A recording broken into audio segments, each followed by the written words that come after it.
अच्छा जी, आज की क्लास का बकायदा आगाज करते हैं। आपकी बुक 2 है ये। सब्जेक्ट है फार्मास्यूटिक्स। और चैप्टर नंबर 6 का टॉपिक जो आज हमने करना है वो है डिस्पर्स सिस्टम्स। ठीक है जी। डिस्पर्स से, ये जो वर्ड है डिस्पर्स, आप लोग इसको जानते होंगे। डिस्पर्स का मतलब क्या होता है? मुंतशिर करना। ठीक हो गया। तो अब ऐसा सिस्टम जिसमें आप अपनी मेडिसिन को, ड्रग पार्टिकल्स को डिस्पर्स करते हैं, उसको डिस्पर्स सिस्टम कहते हैं। मसलन आप लोग पैनाडोल की सस्पेंशन लेने जाते हो तो वहां पे आप देखो, इसके अलावा क्लेरिसिड और बहुत सारी एंटीबायोटिक्स हैं जिनके ऊपर लिखा होता है शेक वेल बिफोर यूज। तो वो इस वजह से लिखा होता है कि उनमें होता क्या है। उनमें एक लिक्विड है, ये जिस तरह मैं यहाँ पे दिखा रहा हूँ, इसमें पार्टिकल्स होते हैं, छोटे छोटे सॉलिड पार्टिकल्स। और ये सारे पार्टिकल्स डिस्पर्स हुए होते हैं, यानी कि मुंतशिर हुए होते हैं।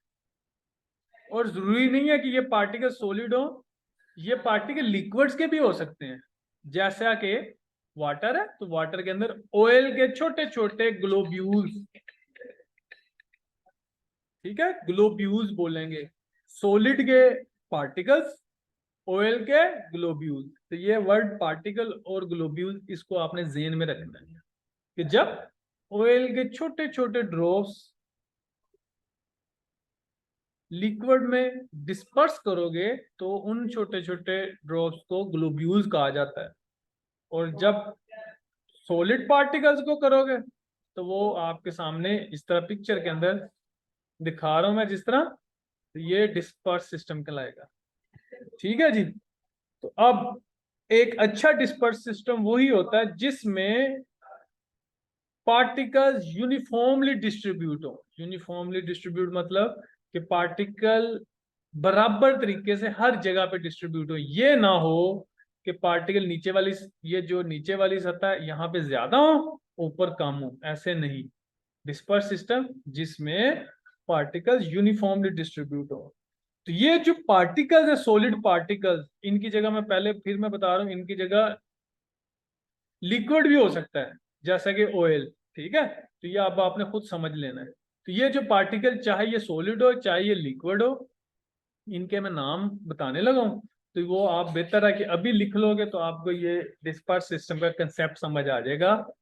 और बहुत ज्यादा जो आगे टर्मिनोलॉजीज इस्तेमाल होंगी वो सारी आपको समझ आ जाएंगी अगर आप अभी तवज्जो दे देते हो। तो ये जो पार्टिकल्स हैं इसको कहते हैं डिस्पर्स फेज। एक नाम इसका है डिस्पर्स फेज। ठीक है जी। डिस, मैं सिर्फ डिस लिख रहा हूं, बाकी आपने खुद ही लिख लेना है। Disperse phase. और ये जो लिक्विड है जिसमें ये पार्टिकल डिस्ट्रीब्यूट हो रहे हैं, इसको कहते हैं डिस्पर्जन मीडियम। तो मैं यहाँ पे सिर्फ डी और एम लिख रहा हूं। ठीक हो गया। दूसरा नाम, ये एक नाम हो गया। दूसरा नाम, इसको कहते हैं डिसकॉन्टिन्यूअस फेज। Discontinuous phase. यहाँ पे मैं फिर दोबारा डिस, अब यहाँ पे साथ CON भी लिख देता हूँ। CO और N, इसको बोलते हैं डिसकॉन्टिन्यूअस फेज। ये दूसरा नाम है इसका। और यहाँ पे इसको बोलेंगे कॉन्टिन्यूअस फेज। में C और N लिख रहा हूँ बस। ठीक हो गया। तीसरा नाम इंटरनल फेज। INT, ये मैं नाम लिख रहा हूं, INT, इंटरनल फेज। और इसको बोलेंगे एक्सटर्नल फेज। EXT,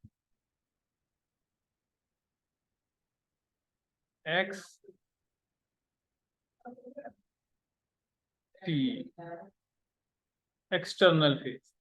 तो ये तीन तीन नाम मैंने भी आपको बता दें। कहीं पे आपको डिसकंटिन्यूस फेज का जिक्र होगा, कहीं पे कंटिन्यूस फेज का, कहीं पे तो ये आपने कंफ्यूज नहीं होना, अभी कंसेप्ट समझ लेना है।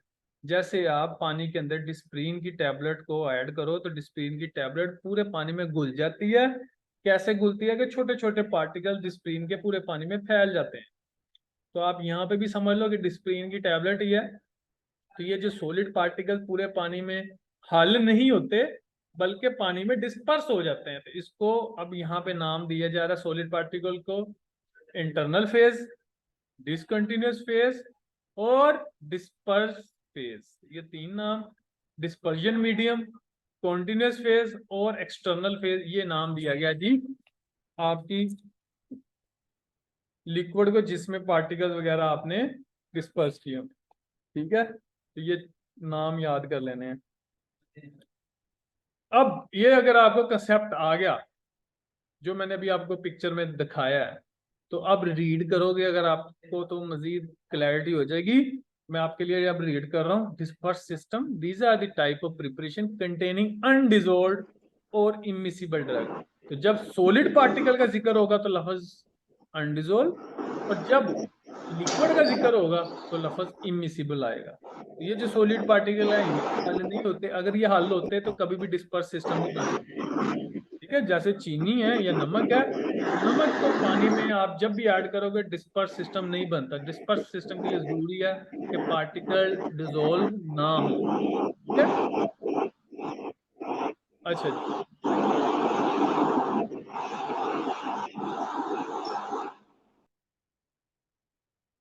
तो यहाँ पे आपके पास ये पहला बोल डेफिनेशन हो गई। अब in this preparation this substance distributed is refer to as disperse phase, discontinuous phase, और मैंने आपको इंटरनल फेज भी बता दिया। And in the vehicle term dispersing phase और डिस्पर्जन मीडियम, कंटिन्यूअस फेज। ठीक है, तो ये दोनों मिलाकर, ये डिस्पर्स फेज और डिसकंटिन्यूअस, ये दोनों आपस में मिलकर डिस्पर्स सिस्टम बनाते हैं। ठीक हो गया। अच्छा जी, अब आगे चलो। ये अगर आपको सिस्टम समझ में आ गया तो आगे ये जो पैराग्राफ है ये एमसीक्यूज के लिए है, तो इसको जरा तवज्जो के साथ सुन लेना कि अब कहाँ कहाँ पे ये चीजें अवेलेबल हैं। The particle of disperse phase are usually solid material, they are insoluble in the dispersion medium. ठीक है, तो पार्टिकल सॉलिड मटेरियल होते हैं तो वो इंसोलेबल होने चाहिए डिस्पर्जन मीडियम में।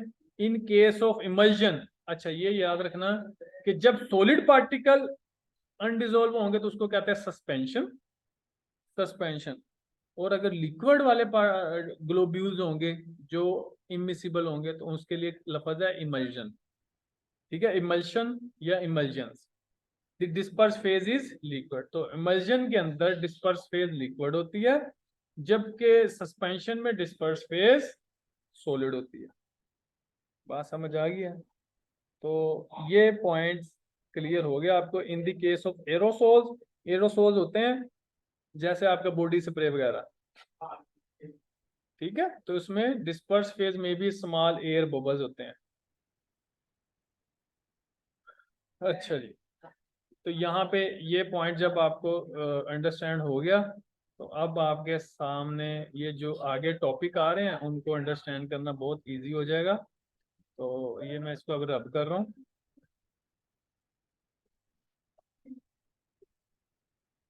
हाँ, ठीक है जी, अब आगे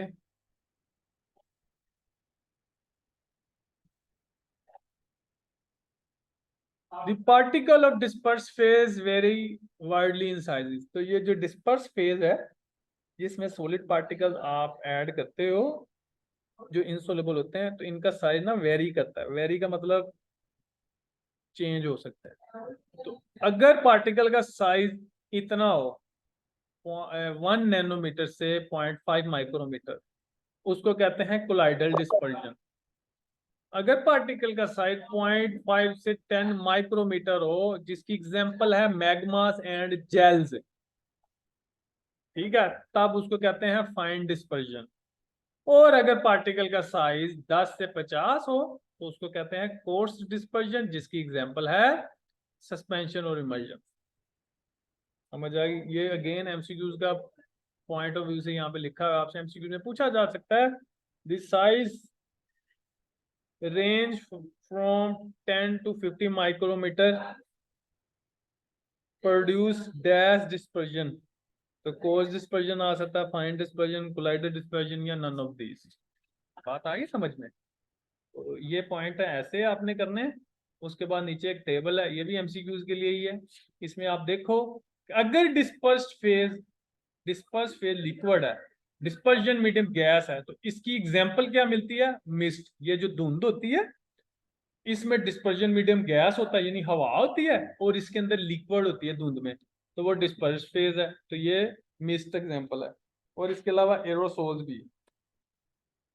ठीक हो गया। लिक्विड गैस के बाद सॉलिड गैस। सॉलिड गैस की एग्जांपल है पाउडर एरोसोल। पाउडर एरोसोल यानी कि आप बॉडी स्प्रे जिस तरह होता है ना, ऐसे आग वगैरह को बुझाने के लिए पाउडर एरोसोल होते हैं, जिनको आप प्रेशर से दबाओ तो गैस के साथ पाउडर निकलता है। और इसकी एग्जांपल सिगरेट का जो धुआं है ना, वो भी इसकी एग्जांपल है। सिगरेट का जो स्मोक है, स्मोक होता है वो सॉलिड होता है, और वो आपके एयर के अंदर मिक्स हो रहा होता है, तो वो सॉलिड गैस की वो भी एग्जांपल है। थर्ड नंबर पे अगर डिस्पर्स फेज लिक्विड है, डिस्पर्जन मीडियम पे लिक्विड है, तो उसको कहते हैं मिल्क। और अगर एग्जांपल के तौर पर, और इस टाइम कुदरती तौर पर डिस्पर्स सिस्टम जो सा है जिसमें इमल्जन नाम दिया गया, इमल्जन, तो ये कुदरती तौर पर एग्जांपल मिल्क होती है। ठीक है, मिल्क में आपको ऑयल भी मिलता है, वाटर भी मिलता है, लेकिन ऑयल और वाटर को आप बोतल घर में एक्सपेरिमेंट करके देखो, जितना मर्जी जोर लगा लो, ऑयल और वाटर कभी भी आपस में नहीं मिलते। लेकिन दूध के अंदर ये आपस में आपको मिले हुए मिल नजर आएंगे, आपको पता ही नहीं चलेगा कि दूध में ऑयल भी है कि नहीं। सॉलिड और लिक्विड की एग्जांपल एल्युमिनियम हाइड्रोक्साइड सस्पेंशन। ठीक हो गया। तो ये आपका डिस्पर्स सिस्टम हो गया। नेक्स्ट हम फिर स्टार्ट करेंगे सस्पेंशन। यहां तक जो मैंने आपको बताया, समझाया, पढ़ाया, किसी को कोई पॉइंट की समझ नहीं आई तो वो बताए। ठीक है, ये बेसिक कंसेप्ट अगर आपके जेहन में आ गया तो आगे आपके लिए सस्पेंशन इमल्जन को समझना आसान है। ठीक है जी। तो किसी का, बच्चे का कोई क्वेश्चन, कोई पॉइंट है तो बताओ, अदरवाइज फिर हम अपना नेक्स्ट सब्जेक्ट की तरफ चलते हैं।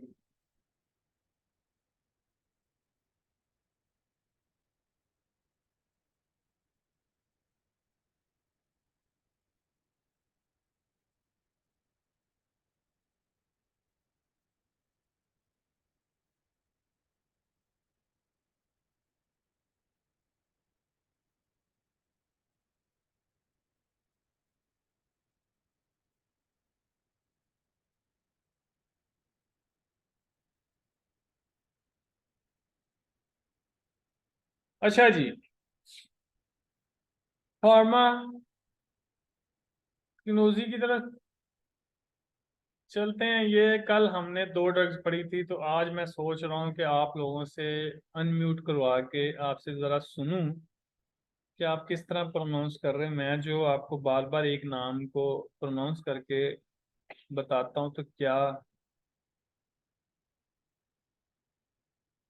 आपको समझ भी आ रही है, आपको प्रोनाउंस भी करना आ रहा है कि नहीं आ रहा?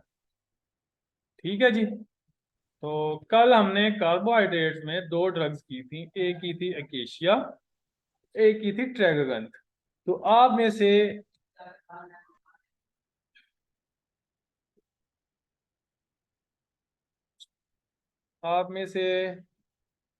ये 191-4, ये अपने आप को अनम्यूट करके ये जो ड्रग अकेशिया है इसका बायोलॉजिकल सोर्स, फैमिली और कॉन्स्टिट्यूएंट्स बताए। ठीक है, जल्दी से। अगर आप लोग अनम्यूट नहीं करते तो फिर आप क्लास से रिमूव हो जाओगे।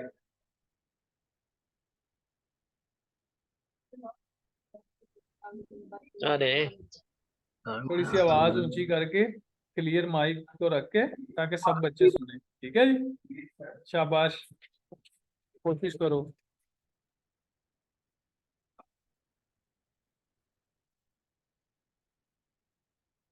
191-4।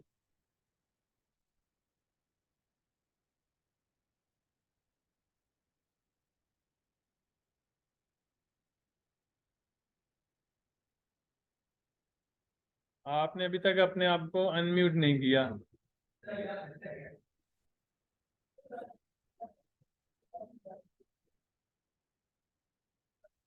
191-4।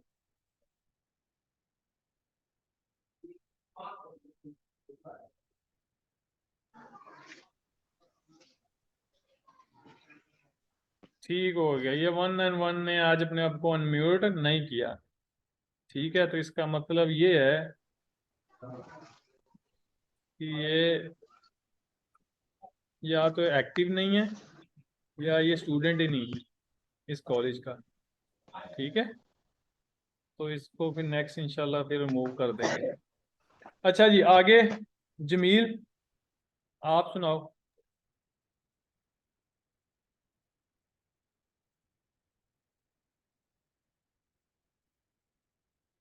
जमील। जी सर। हाँ, शाबाश। सॉरी सर जी, मेरा ये इधर अब्बू जी बैठे हुए थे, समझ नहीं आई क्या सवाल।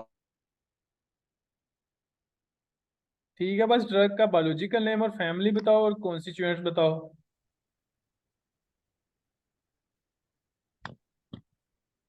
ड्रग एक एकिया। क्या? S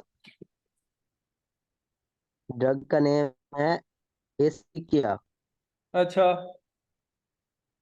G. Biological name. Family name carbohydrate, ये केमिकल है। और इसका फैमिली नेम है लेग्यूमिनोसी। नहीं नहीं, पहले बायोलॉजिकल नेम बताओ। बायोलॉजिकल नेम हाँ जी। एसिकिया सेनेजल। अच्छा, आगे। आगे फैमिली इसकी है लेग्यूमिनोसी। ठीक है, केमिकल कंस्टिट्यूएंट्स। केमिकल इसके है मैग्नीशियम, नहीं, मैग्नीशियम से पोटाशियम, पहले क्या है? पैराबिन। पैराबीन। ठीक हो गया, थैंक यू। अच्छा जी, 82-6 पीटी, ये अपने आप को अनम्यूट करे और ये दोबारा से जरा एकेशिया का बायोलॉजिकल नेम बताए।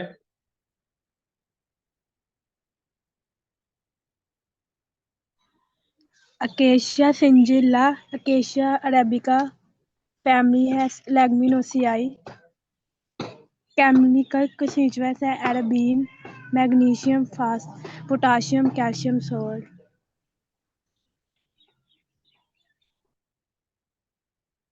ठीक हो गया।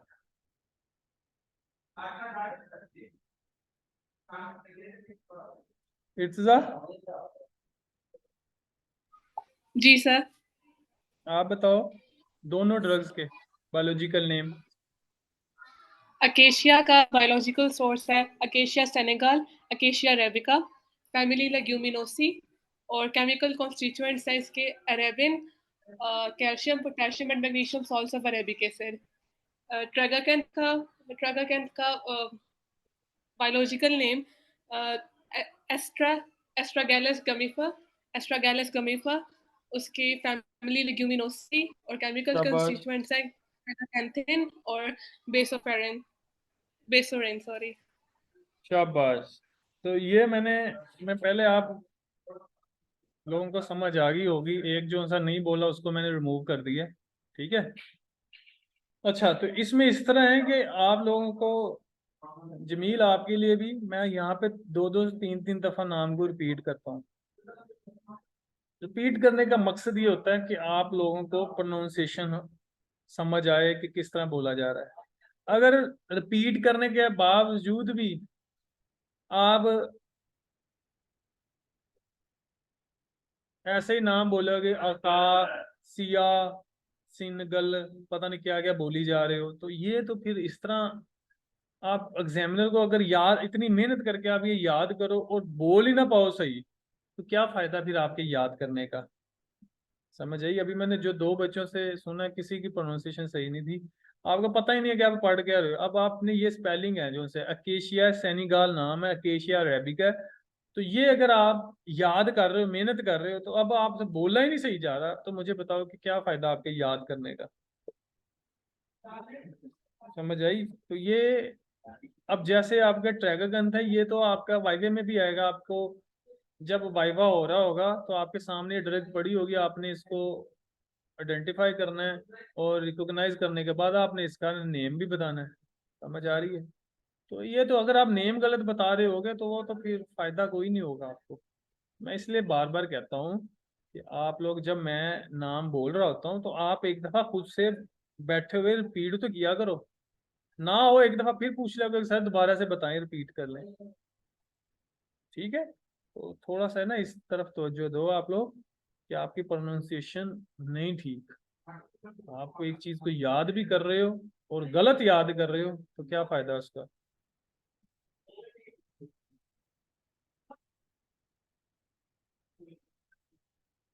थर्ड नंबर पे यहाँ पे 2 लिखा हुआ है, लेकिन थर्ड नंबर की ड्रग है ये। ड्रग का नाम है जी एगर। एगर, अच्छा ये एगर है वर्ड। और कैसी बात है, जब आपसे वाइवे में पूछा जाता है तो वहां पे जो स्टूडेंट्स है ना, वो इसको अगार पढ़ रहे होते हैं। अगार, अगार, वो सुन के ही मतलब कि ऐसा लगता है कि ये ऐसे ही बस आए हैं। तो ये वर्ड ड्रग है एगर। ठीक है? एगर कार्बोहाइड्रेट क्लास से ताल्लुक रख रही है, तो इसका बायोलॉजिकल नेम क्या होगा जी? जेलिडियम कार्टिलेजिनियम। अच्छा मैं पहले समझा देता हूँ आपको। एगर को अगर आप, जैसे आप जेली बनाते हो, पानी को गर्म करते हो, उसमें वो पाउडर जेली वाला डाल के ठंडा करते हो तो वो जेली बन जाती है। सेम इसी तरह एगर का पाउडर भी अगर आप थोड़ा सा पानी गर्म करके डालोगे ना, तो ये बिल्कुल जेली टाइप का मटेरियल बन जाएगा। लेकिन ये जेली से जरा सख्त मटेरियल बनेगा। समझ आई है? तो ये कार्टिलेजिनियम, कार्टिलेज, आपकी जो नरम हड्डी होती है ना, उसको कार्टिलेज बोलते हैं। तो ये नरम हड्डी की तरह का मटेरियल बन जाएगा। तो इसलिए ये जेली और कार्टिलेज दोनों की इसमें अपीयरेंस आती है। तो इसका नाम देखो क्या है? Gelidium, Gelidium कार्टिलेजिनियम। कार्टिलेज जो इसकी हड्डी होती है ना, कार्टिलेजिनियम। ठीक है? ये इसका बायोलॉजिकल नेम हो गया। फैमिली इसकी बन गई जेलीडिएसी। जेलीडिएसी या जेलीडिएसीआई, जो आपको इजी लगे। Jelly, GELY, jelly, DIACEAE, DAC। तो जेली DAC इसकी फैमिली होगी। ठीक है जी? ये आपके सामने पिक्चर में दिखाया गया। तो एगर बहुत ज्यादा जगह पर इस्तेमाल होता है, खास तौर पर आप लोगों ने जब बैक्टीरिया कल्चर करना होता है पैट्री डिशेस के अंदर। पैट्री डिश एक शीशे की प्लेटें होती हैं जिसमें आपने बैक्टीरिया का, अपने ब्लड का सैंपल लिया, और आपने बैक्टीरिया को ग्रो करवा के आइडेंटिफाई किया कि कौन सा बैक्टीरिया, कौन सा इन्फेक्शन है। तो वो जहाँ पे ग्रो करवाया जाए वो एगर ही होता है। एगर बड़ा रिच सोर्स है मिनरल्स का और कार्बोहाइड्रेट्स का, और ये सारे बैक्टीरियल ग्रोथ के लिए जरूरी होते हैं। ठीक हो गया? तो अब यहां पे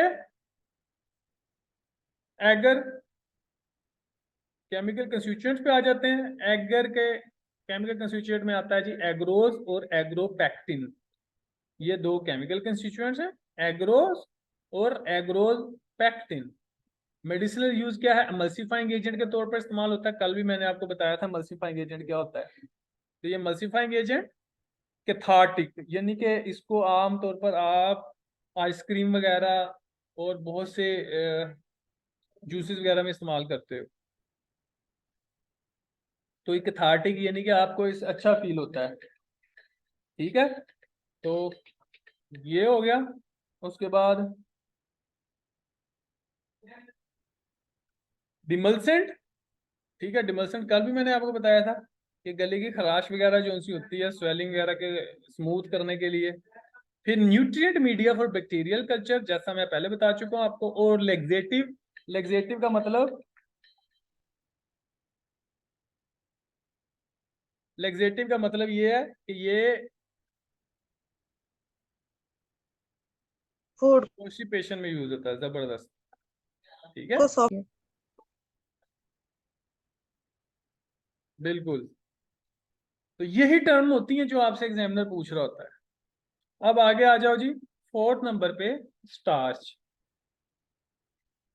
स्टार्च की एक लंबी चौड़ी सी यहाँ पे क्लासिफिकेशन बताई हुई है, लाइन बताई हुई है। स्टार्च आपको चावलों से भी मिलता है, स्टार्च आपको आलू से भी मिलता है, स्टार्च आपको कॉर्न, ये मकई के दाने से भी मिलता है, स्टार्च आपको गंदम से भी मिलता है। समझ आ गया? तो स्टार्च का यहाँ पे अब जिक्र है, तो स्टार्च के बायोलॉजिकल सोर्स में जो सारे आपको मैंने आइटम्स गिनवाई हैं उनका नाम यहाँ पे आएगा, जैसा कि कॉर्न स्टार्च। तो कॉर्न स्टार्च में कॉर्न का बायोलॉजिकल नेम है ज़ियामेज, फैमिली है ग्रेमनी। तो ग्रेमनी फैमिली का ताल्लुक इसमें वो सब आएंगे जो बीज की शक्ल में होते हैं, जैसे गंदम भी बीज होते हैं, चावल भी बीज होते हैं, ठीक है, और इसी तरह कॉर्न भी बीज है, ठीक है। तो ये सारों की एक ही फैमिली होगी। तो यहाँ पे देखो, corn starch, Zea mays, family Gramineae. Grains, grains होते हैं ना दाने। Wheat, Triticum aestivum, Triticum aestivum, Triticum Triticum, S E A E S, S ट्राइवम, एस ई को बेशक साइलेंट पर ए एस बोल, एस्ट्राइवम। तो फैमिली सेम ग्रेमनी, राइस और Oryza sativa, family same Gramineae. Potato starch में पोटैटो, अब पोटैटो तो बीज नहीं होता, तो पोटैटो की फैमिली बदल जाएगी। तो यहाँ पे पोटैटो का नाम क्या है? Solanum tuberosum, family Solanaceae. ठीक है जी, तो ये आपके सामने बायोलॉजिकल सोर्स हो गया। बाकी आप डायरेक्ट आ जाओ जी केमिकल कंस्टिट्यूएंट्स में। केमिकल कंस्टिट्यूएंट में एमाइलोज, अमाइलोपेक्टिन, अमाइलोज, अमाइलोपेक्टिन, ये केमिकल कंस्टिट्यूएंट्स हैं इसके। और किस मकसद के लिए स्टार्च को यूज करते हैं? एमल्सिफाइंग एजेंट, यानी गाढ़ा करने के लिए आप इस्तेमाल करते हो स्टार्च को, बाइंडर के तौर पर इस्तेमाल करते हो आप। ठीक है, आप देखते हो ना, गूंद वगैरह बनानी हो तो ये स्टार्च को घोल के वो बनाते हो। तो ये बाइंडर्स के तौर पे, टैबलेट्स वगैरह बनानी होती है ना जो इंडस्ट्रीज में, तो बाइंडर्स के तौर पे इस्तेमाल करते हैं। तो न्यूट्रिटिव के तौर पे भी इस्तेमाल करते हो आप। एंटीडोट इन आयोडीन पॉइजनिंग, अगर आपकी बॉडी में आयोडीन ज्यादा एंटर हो चुकी है तो उसकी पॉइजनिंग को कम करने के लिए, खत्म करने के लिए एंटीडोट के तौर पर इस्तेमाल करते हो। इन डस्टिंग पाउडर, डस्टिंग पाउडर के तौर पर इस्तेमाल करते हो। डस्टिंग पाउडर क्या मतलब? कि आपकी इंडस्ट्री में जहां पे मेडिसिन तैयार होती है ना, टैबलेट बनाई जाती है जिस मशीन में, उस मशीन में टैबलेट्स चिपके ना, तो उस मशीन में आप स्टार्च लगा देते हो, तो स्टार्च की वजह से चिपकते ही नहीं है टैबलेट। जैसा आपने देखा होगा कि चकने बेलने पे आप जब रोटी बनाते हो ना, तो उस चकने बेलने पे ड्राई आटा लगाते हो ताकि वो रोटी आटा चिपके ना। तो इसी सेंस में आप डस्टिंग पाउडर, ये स्टार्च को आप मशीनों पे लगाते हो ताकि चिपके ना टैबलेट। और आखिर पे आ जाता है फिलर। फिलर कहते हैं टैबलेट का साइज बढ़ाने वाली। तो आपकी टैबलेट का साइज बढ़ाने वाली मटेरियल के तौर पे भी ये इस्तेमाल होता है। साइज बढ़ाने का मतलब क्या? कि आपकी टैबलेट अगर 5 मिलीग्राम की, 5 मिलीग्राम की तो टैबलेट बन ही नहीं सकती, तो आप फिर स्टार्च के साथ उसको मिक्स करते हो, टैबलेट का साइज बढ़ जाता है, फिर आप आसानी से टैबलेट बना लेते हो, पैक कर लेते हो और खाना आसान है। ठीक है जी, तो ये आपका आज का फार्माकोग्नोसी का हो गया चैप्टर ऑलमोस्ट खत्म। आखिरी एक टॉपिक रह गया है, तो स्टार्च कार्बोहाइड्रेट्स आपका खत्म। यहाँ तक किसी बच्चे को क्वेश्चन, कोई पॉइंट है तो बताओ। क्लियर है सबको?